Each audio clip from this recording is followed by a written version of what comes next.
Hey, everybody. Welcome back to Franchise Fridays on the Unemployable podcast. I'm Jeff Dudan, and today we're tackling a question I hear all the time from people exploring franchise ownership.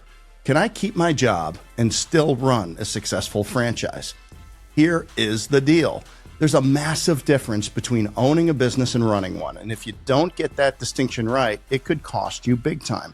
In time, money, and a whole lot of unnecessary stress. So in this episode, we're going to break down what it really takes to succeed as an owner-operator versus a semi-absentee, or as I prefer to call it, executive model franchise business owner.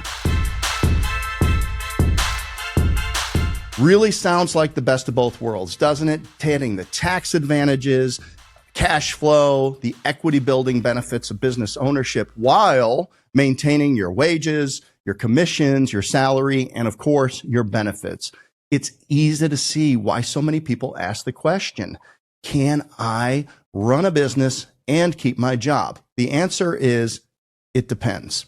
Well, that's all we have for you today. Good luck. Thanks for listening to Franchise. No, just kidding. That's it. There's more than it depends.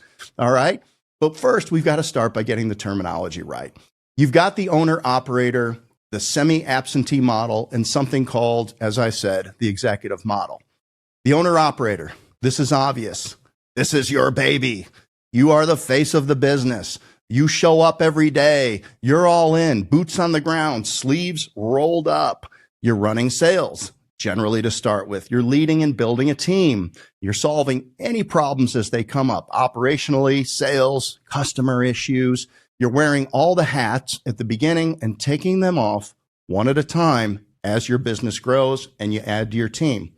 Now, as opposed to that, let's talk about the semi-absentee or the executive model. I think these roles shake out almost the same thing with the exception of expectations. And this is where I think people get in trouble when they buy into a semi-absentee franchise thinking that all they have to do is write a check and get checks. When someone enters a new business with the expectation of being semi-absentee, they tend to believe that the business has sufficient structure to run smoothly with minimal involvement or oversight. News break, there isn't a business that can run with minimal involvement or oversight. Somebody has to run that business. And that's when the real test begins, when the business faces a challenge. Who jumps in to course correct?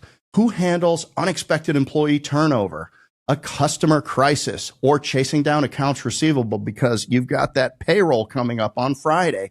These are everyday situations in a business, and in a semi-absentee model, especially if the business has a lot of variables, there's a greater likelihood you'll have to step in from time to time. That's probably why fast food restaurants lend themselves well to semi-absentee or operating model groups. Customers come to you at your location. There's very little variation in how the business works.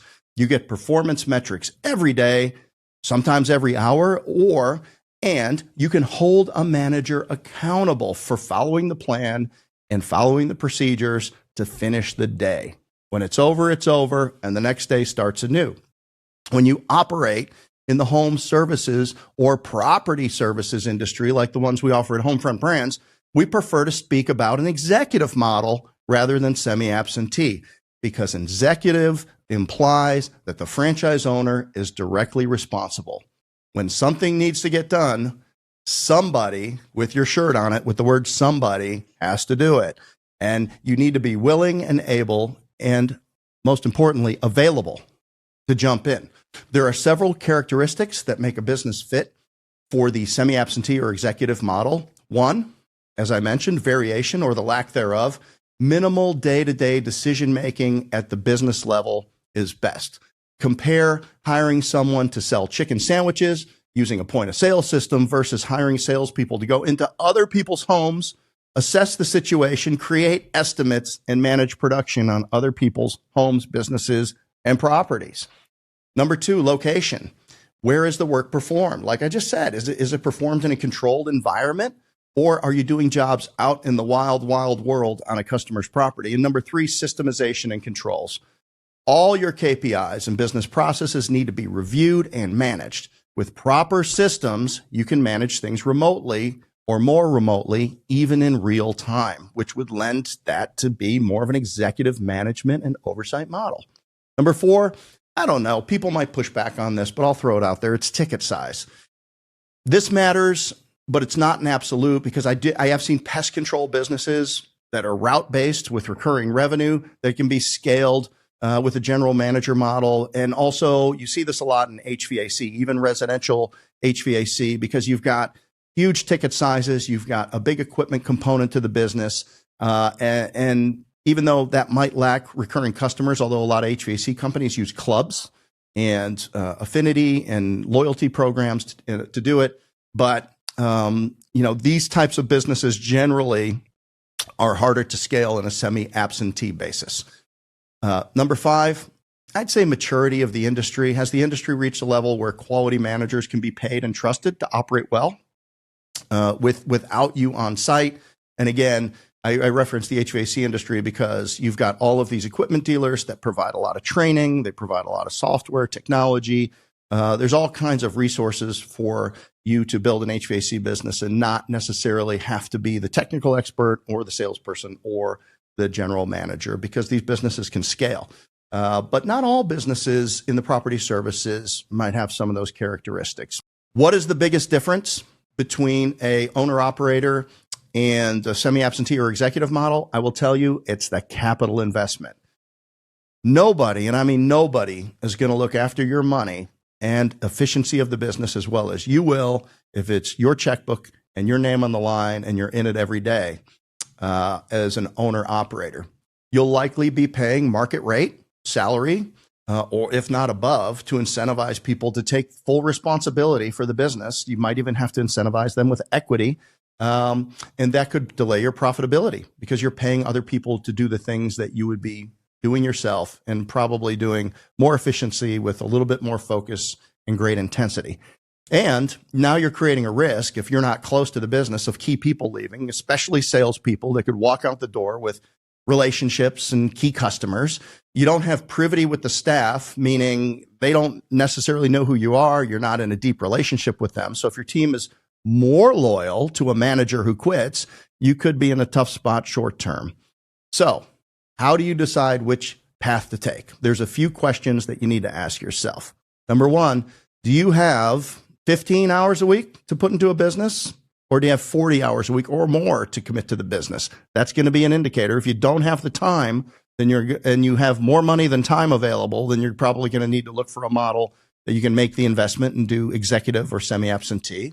Are you even looking to quit your job? I mean, do you have a great career going, great benefits? You got some upside? And are you looking to keep that job and to build some sort of a side asset? That's a huge determinator. I mean, if you're not willing to own or operate and leave your job, then owner-operator is not for you.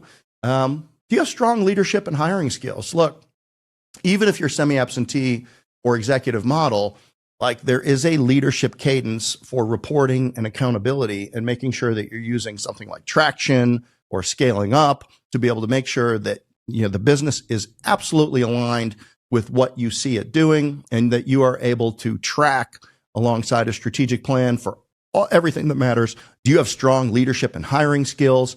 Because you are going to want to make sure that your executive team, whoever is running the business, is aligned with your vision for the business, with all of the things that matter, all of the KPIs, and that you are hitting the numbers necessary. So using something like traction, using something like scaling up is very important in terms of running a semi-absentee or executive model, because at the end of the day, there has to be an agreement and absolute clarity upon what the outcomes are supposed to be. And are you okay with a slower ramp up in exchange for a little bit more freedom and not having to be in the business?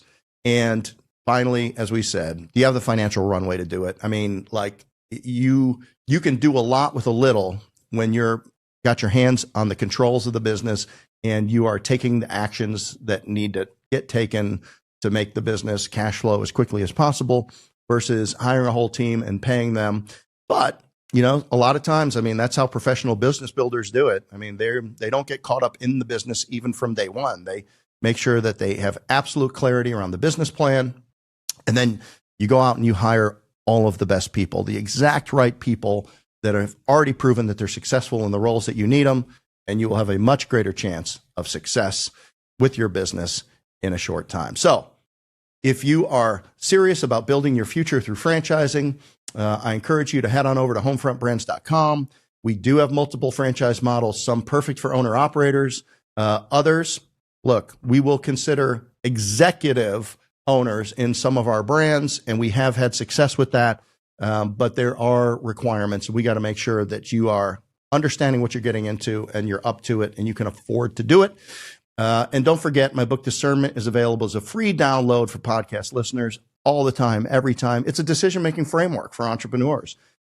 Your life and your velocity of your business and the quality of your life will be a direct relation to the quality of the decisions that you make. So if this is one of those decisions that's going to define your future, click on the link in the description, grab it for free. Just give us your email. You'll have it immediately. Of course, you can get it on Amazon too for a couple of shekels, well worth the investment in discernment. So whether you're building your business on nights and weekends or you're going all in every day from day one, remember, you can't outsource your dreams. And even as a semi-absentee or executive owner, you've got to show up with the leadership, the vision, and the accountability. Thanks, everybody, for tuning in to Franchise Fridays on the Unemployable podcast. I'm Jeff Dudan. Let's get you unemployed in the very, very best way possible. Thanks for listening.